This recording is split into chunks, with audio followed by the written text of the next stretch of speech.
મારું નામ કાંતિભાઈ ભીખાભાઈ. પરિસ્થિતિ બહુ ખરાબ છે. પરિસ્થિતિ વાવણીનો સમય છે, ખાતર મળતા નથી, ડીઝલ મળતા નથી, અને ડીઝલ લાઈનમાં વારો આવે છે. અને ખેડૂતો અત્યારે વાવણીને સમયમાં બહુ મુશ્કેલીમાં આવી ગયા છે. ખાતરના ભાવ ને એમાંય ખાતર મળતું નથી. ખેડૂતોની પરિસ્થિતિ બહુ ખરાબ છે. ખાતરમાં 600 થી 700 રૂપિયાનો વધારો થયો છે. તો ખેડૂતો આમાં શું કરે? વાવણીના ટાઈમે આવડા બધા ભાવ, અને મગફળીના બિયારણના એવડા બધા ભાવ છે.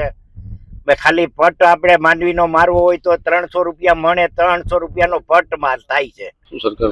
સરકાર હવે કઈક આ ડીઝલના ભાવ થોડા ઘટાડે ને ખાતરના ભાવ ઘટાડે એવી અપેક્ષા છે સરકાર પાસે. મારું નામ ભૂપતભાઈ છે. મારું કહેવાનું એ છે કે ડીઝલ લેવા સારું ખેડૂતોને લાઈનમાં ઊભું રહેવું પડે. તો ટ્રેક્ટર લઈને ઊભું રહેવાનું. ડીઝલ તો તમને કેરબામાં તો નથી જ આપવું એમ કહે છે. ટ્રેક્ટર લઈ આવો, મોટું વાહન અહીંથી ગામડેથી ઠેઠ જાય 8-8 કિલોમીટરે, અને ના જઈને ડીઝલ પૈસા આપે. ત્યાં લગન નથી આપતા. ડીઝલનું કરી દે ત્યાં વાહે પછી લાઈનમાં ઊભું રહે. ખાતરમાં તો ખાતર નથી મળતું, નાયા લાઈનમાં ઊભું રહેવાનું. તો કરવાનું શું અમારે? અને એ બધું ભેગું થઈ જાય અને ખેતરમાં અમે વાવી દઈએ છીએ.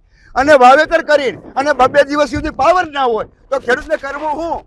આવું સરકાર માન્ય તમને નરેન્દ્રભાઈ મોદીને અમે પગે લાગીને કહીએ છીએ કે આનો નિર્ણય તમારે ખરા લઈ આવવો જોઈએ કે ખેડૂત દુઃખી ન થવો જોઈએ, લાઈનમાં ઊભો ન રહેવો જોઈએ, નો ડીઝલમાં ઊભો રહેવો જોઈએ, નો ઓલામાં ઊભો રહેવો જોઈએ, ક્યાંય ઊભો ન રહેવો જોઈએ.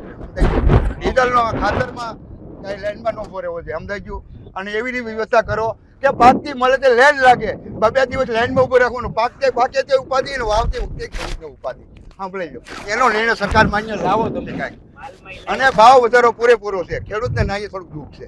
તો એનું નિર્ણય કંટ્રોલ લઈ આવો સરકાર માન્ય, તો ખેડૂતને બહુ મજા આવે અને વાવેતર કરી અને કમાઈ શકે.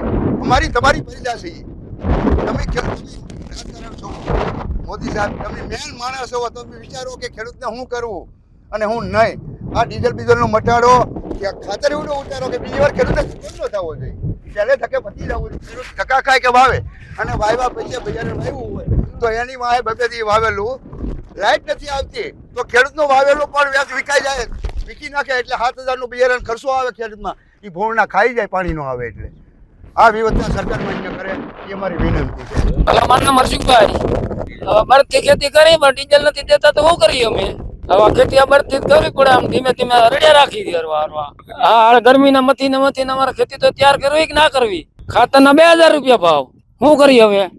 ખાતર આમાં અમને ખેતી પોહાતી નથી. અમારા રોટલા તો કાઢવા કે નહીં, આમ ભૂખ્યા મરી શું થાય? આ સોમાની તૈયારી કરી ધીરે ધીરે. હવે આમાં બીજું તો શું કરીએ અમે? અમારી પાસે બીજું આધાર નથી કોઈ. ડીઝલ ની તો વાત તમે તો આજ મારા ટ્રેક્ટર પડ્યું ઘીરે 5 લાખનું સાધન પડ્યું તો બળદિયા ગોતીને વારવાર ખેતી તૈયાર કરીને ડીઝલ કોઈ દેતા નથી. શું કરીએ અમે? આ સોમાની તૈયારી કરી શું કરીએ અમે? સોયાબીન ખેતી તમે વાત જ આવે છે. અમારે પહેલા લુગડા રહે છે, બીજું કઈ અમારી પાસે રહેતું નથી.